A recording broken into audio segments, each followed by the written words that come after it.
बात और है सर कि जब अपने यहाँ इतने उपयंत्री हैं तो इनको हैंडपंप मैकेनिक को उपयंत्री बनाने की आवश्यकता है। अरे भाई तो आप जो है ना जी अब हम तो राइटिंग में कह देते हैं कि भैया ना दो। जी आज की व्यवस्था में क्या मतलब कोई एसडीओ या कोई प्रशासनिक अधिकारी किसी को हटा पाता है? जी जी तो हम यहाँ हटा देंगे, कल दूसरे दिन तो सिफारिश आ जाएगी, बहुत बड़ी सिफारिश आ जाएगी। जी जी। विंध्य क्षेत्र के ये पहल बघेली न्यूज चैनल में हम कनिष्क तिवारी अपना पंचन का सभी जनन का प्रणाम करी थे। भारत एक वैश्विक महामारी से जूझ रहा है। हालात यह है कि वह वैश्विक महामारी यह कदर भारत में कहर बरपा रही है कि अब आर्थिक संकटों जो है भारत में मुंह बाए खड़ा है। और तीसर जो सबसे बड़ी महामारी है, जो कबो न खत्म होने वाली महामारी, ओहू से भारत जूझ रहा है। यह है महामारी भ्रष्टाचार रूपी, जौने के आज हम एक सीधी के भ्रष्टाचार के खुलासा करे जाए लागे। अपना पंचन को बताया दी कि सीधी माँ यदि बात की जाए पीएचई विभाग के, वह अहम विभाग जौन एक एक व्यक्ति के जरूरतमंदन के प्यास बुझावत है। हालात यही कि वह विभाग या कदर भ्रष्टाचार के जड़ों में मजबूत हो गई कि आज एक हैंडपंप मैकेनिक जो है पूरे विभाग का संचालित कर रहा है। हालात यह है कि नियम विरुद्ध पहले तब पदस्थापना की जाती और फिर वह व्यक्ति के रसूख के चलते ओकर करगुजारी देखब तो अपनों के होश उड़ जाई। हालात यह है कि वह व्यक्ति सालन से वित्तीय बजट की यदि बात की जाए वित्तीय वर्ष के, तो हर साल करोड़न के वारा न्यारा कह देते हैं। सूत्रों से प्राप्त जानकारी अनुसार कि यह अहम विभाग का पूरी तरह से वह हैंडपंप मैकेनिक जो है संचालित कर रहा है। हैंडपंप मैकेनिक जो मैकेनिकल की डिग्री पूर्ण ही, तो वह व्यक्ति जो है सिविल के मापांकन के काम करत है।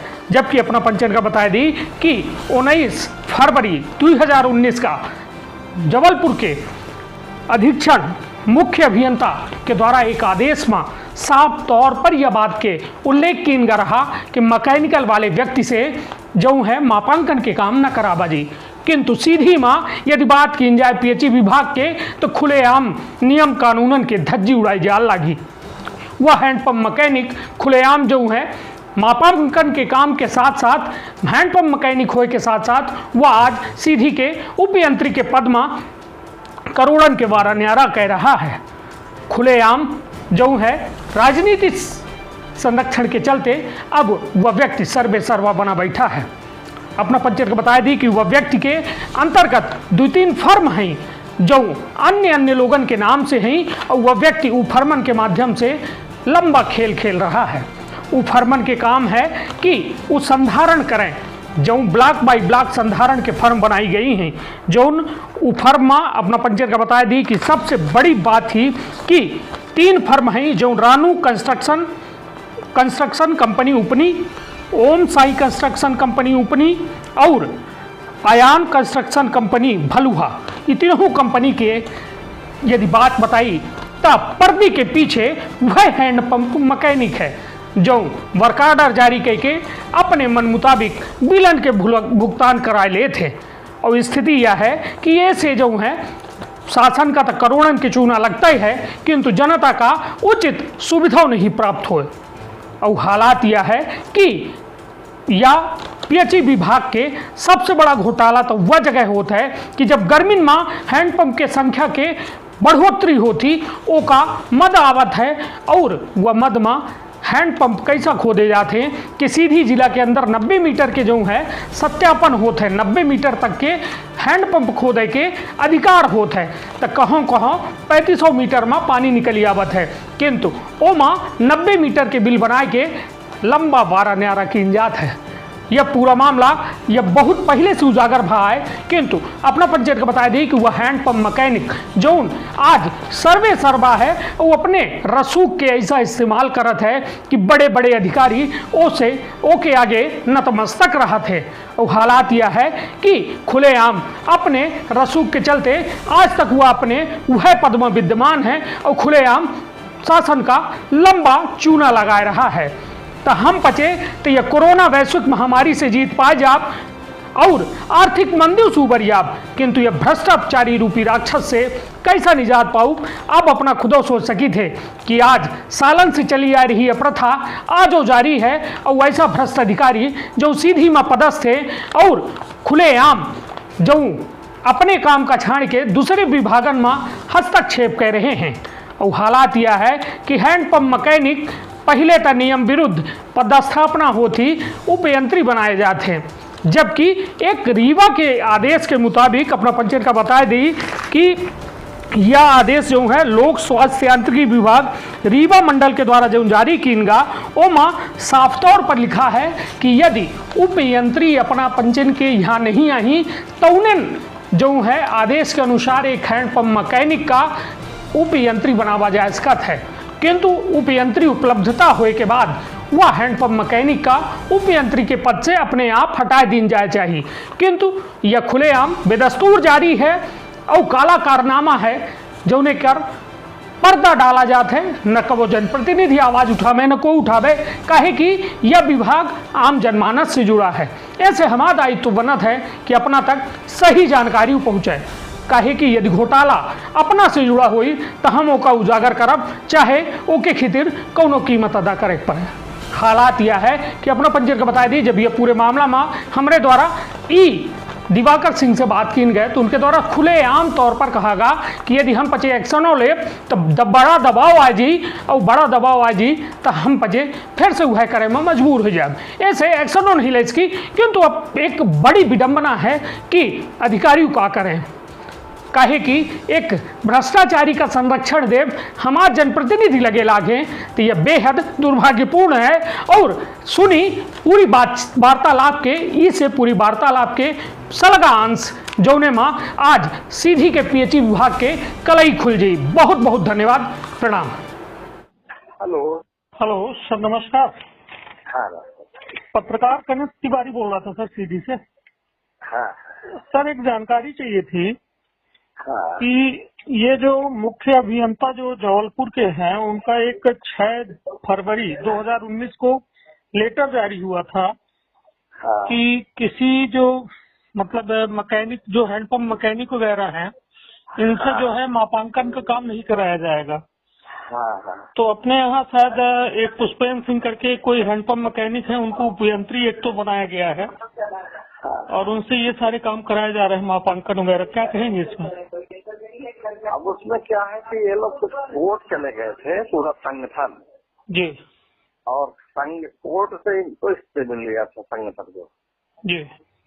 अब चूंकि डिप्लोमा तो है ही है, जी डिप्लोमा होने के साथ साथ अब क्योंकि इन लोगों के साथ कहीं न कहीं भेदभाव हो गया। जी भेदभाव ये हुआ कि इन्हीं के से जूनियर जी जितने लोग डिप्लोमा किए थे शासन ने उनको नियमित कर दिया, अब 84 तक उपयंत्री हो गए। जी जी और ये लोग जो है जी जी एक शब्द के कारण जी जी 46 लोग करीब 49 ऐसे कुछ लोग रह गए थे। जी जी तो फिर ये लोग कोर्ट वोट गए कुछ लोग जी। जिससे उसके ले आए। तो ये कह रहा था सर कि जैसे ये लोग मैकेनिकल के हैं और इनसे सिविल का काम लिया जा रहा है। हाँ, अब इनको कोशिश ये करना चाहिए कि मैकेनिकल में जी, तो इनसे सिविल का जो काम लिया जा समझ चुकी विभाग में उपयंत्री नहीं थे। जी जी और सरकार ने नीति बनाई कि जो है जो डिप्लोमा होल्डर हैं जी जी है ना, उनको डिप्लोमा किए हैं उनको उपयंत्री का कार्य कराया जाए। तब ये लोगों ने आदेश किया। जी जी है ना जी। जब आजकल कोई एक खास आदेश हो जाता है जी जी और तो फिर लोग कुछ दिन काम कर लेते हैं तो कोर्ट में सहारा ले लेते हैं, कोर्ट इसकी नहीं देती है। नहीं तो सर जैसे ये मैकेनिकल के हैं तो क्या सिविल वाला काम ये कर सकते हैं जैसे मापांकन और अन्य भाई चीजें? अब क्या बताएं व्यवस्था में, हम तो ऐसा भी देखे हैं अपने प्रदेश में जी जी कि मैकेनिकल का सिविल में जी जी टीएनसी रहा है। जी जी रीवा में मैकेनिकल के ही रीवा के 2 साल ही सिविल के ही रखो। जी जी। तो सर ये तो मतलब जो ये आदेश हुआ था तो उस पर स्टे ले लिया था इन लोगों ने। हाँ, उससे पहले ले लिया था। अच्छा अच्छा। तो सर एक बात और करनी थी सर कि सिहावल में जो 4 महीने में इस दौरान हैंडपंप हुए हैं, तो लोगों की ये शिकायत है कि एक तो उपयंत्री वहाँ 3 हैं, फिर भी उस पे उपयंत्री काम कर रहे हैं। एक्चुअली गलत लोगों को प्रोफेशन गलत है। जी जी आज क्या है कि जो जहाँ बरकरार जी है जी ना, तो जो जहाँ पदस्थ है जी जी उसके क्षेत्र में जो काम होगा वो करेगा, पुष्पेन थोड़ी कर रहे हैं। जी। तो वहाँ के लोगों का सर यही कहना है कि पुष्पेन सिंह। लोगों का कहना गलत है। लोगों को तो ये भी कहना है जी जी कि मतलब जैसे कहीं काम हो रहा है जी जी और कहीं नहीं हो रहा है, नहीं हो रहा है तो कोई विसंगति होगी। विसंगति होगी जहाँ की एजेंसी नहीं आई होगी। जी जी है ना। तो बाकी वो जिसका जो क्षेत्र है, मैंने एसडीओ को पूरी तरह कह रखा है जी जी कि जिसका जो क्षेत्र है वही उपयंत्री जाए, है जी ना, जी और वही अपना काम करे। जी बाकी जो है ना, जी। और मैं तो और ज्यादा वो कह रहा हूँ कि भैया मतलब जो हो जी। ठीक ठाक हो, नहीं तो ना हो। तो सर एक बात और है सर कि जब अपने यहाँ इतने उपयंत्री हैं तो इनको हैंडपंप मैकेनिक को उपयंत्री बनाने की आवश्यकता है। अरे भाई, तो आप जो है ना, जी अब हम तो राइटिंग में कह देते हैं कि भैया ना दो। जी आज की व्यवस्था में क्या मतलब कोई एसडीओ या कोई प्रशासनिक अधिकारी किसी को हटा पाता है? जी जी तो हम यहाँ हटा देंगे, कल दूसरे दिन का सिफारिश आ जाएगी, बहुत बड़ी सिफारिश आ जाएगी। जी जी। सर एक और आपसे इतनी सारी बात हो गई, एक और चीज का जिक्र है कि सर सिहावल में जो 4 माह में हैंडपंप हुए हैं उसमें जो 90 मीटर खोदे जाने की बात होती है एक हैंडपंप को। देखिए, हैंडपंप में लोगों को गलत फहमी है जी, है ना। गलत फहमी ये है जी कि हैंडपंप की मतलब जैसे कोई एस्टीमेट बना जी है ना, तो उस एस्टीमेट में कोई ये नहीं है कि वो 90 मीटर ही खोदा जाए या 120 मीटर खोदा जाए या 150 मीटर खोदा जाए। जी जी हैंडपंप में ये है कि जितनी उसकी गहराई है, मतलब जहाँ तक पर्याप्त पानी मिल जाता है ना। जी जी जी जैसे अपने यहाँ तो 75-90 में मिल जाता है, जी जी और अपने ही प्रदेश में ऐसे जिले हैं जहाँ 1000 फीट से भी पानी नहीं मिल रहा। जी जी हाँ, तो वहाँ 1000 फीट खोदे जा रहे हैं। जी जी हाँ, तो पानी की अवेलेबिलिटी के ऊपर है, जितना वो गहराई होगी उतना उसका मूल्यांकन होगा। जी जी हाँ, उसमें पावर जरूर नहीं है। 90 मीटर से ऊपर जी जी अगर होता है जी तो भले पानी न मिलने के कारण करा दिया जाए, जी जी लेकिन उसकी पेमेंट की अनुमति उसकी ऊपर के अधिकारी देते हैं। सी देता है या सी देता है, जी जी इसमें कुछ क्राइटेरिया बनने चाहिए। जी। और किंतु अगर उसकी निविदा में 90 मीटर का है जी जी तो 90 मीटर तक के लिए कोई अलग स्थिति नहीं लेनी पड़े। जी जी। तो वही है सर कि 35 मीटर 40 मीटर खोद कर 90 मीटर का बिल लिया जा रहा है। 40 मीटर अगर खोदेगा जी। तो 35-40 का उसको पेमेंट मिलेगा, वो तो सीसी जारी होती है। जी जी भाई, अगर 35 मीटर खुद गया जी जी और बढ़िया पानी है तो फिर 90 मीटर का थोड़ी पेमेंट होगा। तो सर बिलिंग तो यही हो रही है ना सर उपयंत्री को। ऐसा हो ही नहीं तो जी जी। और सर एक बात और है सर कि ये पुष्पेन सिंह के नाम से 3 फर्म है, रानू कंस्ट्रक्शन कंपनी। उसके बारे में मैं नहीं बता सकता। जी। इनका जो सरकार की प्रक्रिया है, जी जी ये चीजें आई है, पर उसमें आप किसी का रिश्तेदार है ना, जी जी कहीं का स्वतंत्रवादी होता है जी जी और उसका अगर शासन PWD से रजिस्ट्रेशन है तो ऑनलाइन निविदा में